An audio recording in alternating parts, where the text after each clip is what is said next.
Hello everyone, and welcome to this week's review. I will be covering Filthy Rich by James Patterson.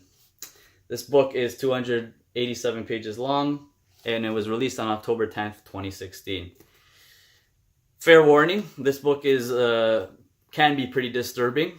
It follows the acts of a man named Jeffrey Epstein, who's a very wealthy billionaire for reasons unknown. Mainly the focal point is not so much on his wealth and how he accumulated it. However, some of that is explored, but more so it's his secret, whatever you want to call this, vice of this sexual conduct with many minor women. I'm not trying to be funny. I didn't mean to do that in that situation. But anyway,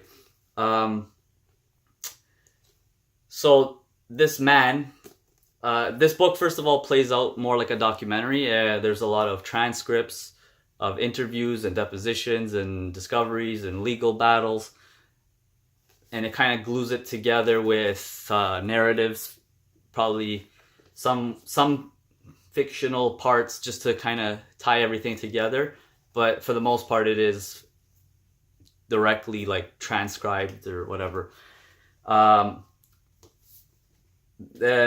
this man is a billionaire. They try to explain how he's a billionaire, and I understand finance, and I can't figure it out. I can't understand it. Not that I can't understand it. It just doesn't make it makes me question things a little bit. Like, it doesn't add up. But that's not the point.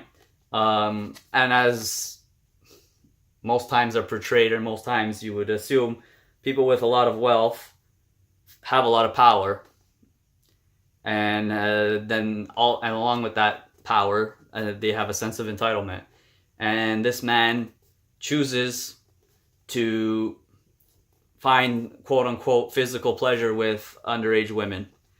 So first of all, very disturbing, because you get in this book, there are numerous accounts of directly from a lot of the victims explaining what happened, how it built up to the situation, how they ended up in that situation, what happened sometimes, like exactly what happened. And I'm going to leave that to your imagination. So if that is something that you're not comfortable reading, I highly recommend that you do not read this book. If you're interested in the legal, the psyche, the political, criminal mind things, then you're going to find this book very interesting. However, as I warned, there is a lot of disturbing content, and depending what you can handle reading or knowing about or seeing, not seeing, like there's no visuals, but seeing like in your mind, just be wary before you read this book, because this isn't a fictional book. These are real situations. Sidebar, I find when I'm reading about things fictionally, not this stuff, but gruesome things, let's say, it's one thing, but when it really happens, then it becomes like when it's real people, then it's like I don't know the word. It's like when it's real, it's a different story. That's all I have to say. So, knowing that these are real people giving real accounts of real disturbing things, keep that in mind. This man gets a very light penalty for what he did, and nobody seems to want to deal with it properly. And James Patterson, I think his motivation for the whole thing was like, how does this guy already on the streets after so short of a time? So he kind of wanted to, if this guy, the sense I got for the motivation behind making this book at all was, if this guy wants to think he got away with what he did with such a light slap on the wrist, then I'm going to expose him even more and make a book about it.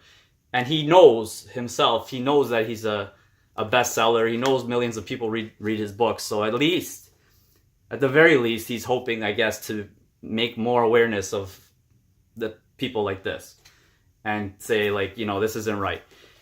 And anyway, yeah, I never read James Patterson books before, but I happened to see this. Obviously, when you see Filthy Rich, you don't know what the story's about. And then I read the description and I'm like, okay, it's not what I think it is, but I'm still intrigued, so I'm gonna read it anyway.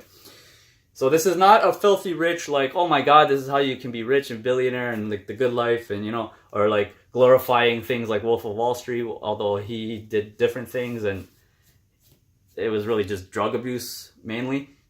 This guy, they were victims. They're directly women that are probably scarred for life, probably, who knows? I don't know. But they all gave their, not all, a lot of them gave their accounts of what happened, and I reading it, I'm just thinking to myself, is this like actually something that happened, like for real? And yeah, I'm just gonna leave it at that. If you like crime documentaries, if you like that style, reading this feels like watching Making a Murderer. Not that I've ever seen that, but I would imagine that's what it's like. That's all I have to say about that. Do not read this. Again, last warning. Do not read this if it's a sensitive subject for you. Other than that, check it out if you're interested in like the whole psyche aspect or the whole legal, more legal than anything. Thanks for watching, guys. I'll see you guys next time. If you like my channel, please like. If you like my channel, please subscribe. Please like the video, and I'll see you guys next time.